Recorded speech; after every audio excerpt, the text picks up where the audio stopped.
Patrick Roussel, ex-chauffeur privé et garde du corps de Johnny Hallyday, sort un livre ce jour, jeudi 15 juin, racontant quelques moments vécus dans l'ombre du chanteur décédé. En entretien avec Europe 1 ce matin, l'ancien employé se livre sur l'un de ses moments les plus compliqués avec le rocker.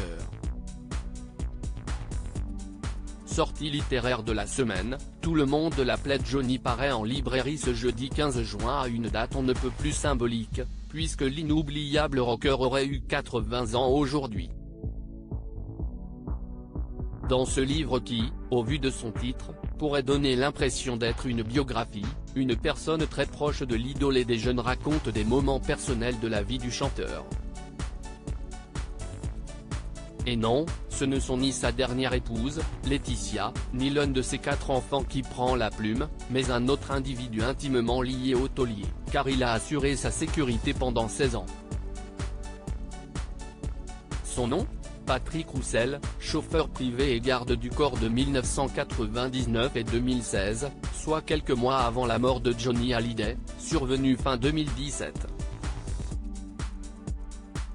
Johnny Hallyday était venu en aide financièrement à son ex-chauffeur plusieurs fois à l'occasion de la parution de son roman. L'auteur s'est entretenu avec bon nombre de médias dont nos confrères d'Europe 1.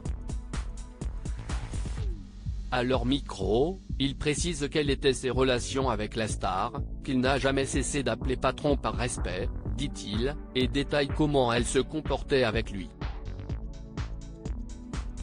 Il semblerait que l'interprète de 100% était un homme altruiste, il m'a aidé financièrement à plusieurs reprises, c'était quelqu'un de généreux, confie son employé, qui avait justement constaté que d'autres membres de son entourage en abusaient. C'est d'ailleurs le motif de l'une des rares disputes qu'il a eues avec le père de famille.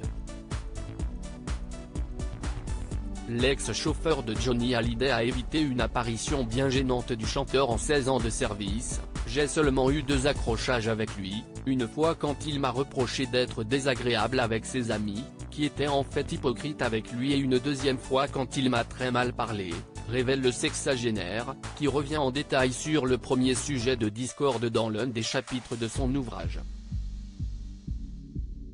Le personnage de l'ombre se souvient également d'une autre période où le papa de Jade et Joey était devenu compliqué à gérer. C'était au moment de son hospitalisation à Los Angeles, en 2012. Il était shooté aux médicaments. J'ai dû lui interdire à 2 reprises de sortir de sa chambre et ce n'était vraiment pas évident de dire non à Johnny, confesse son fidèle allié.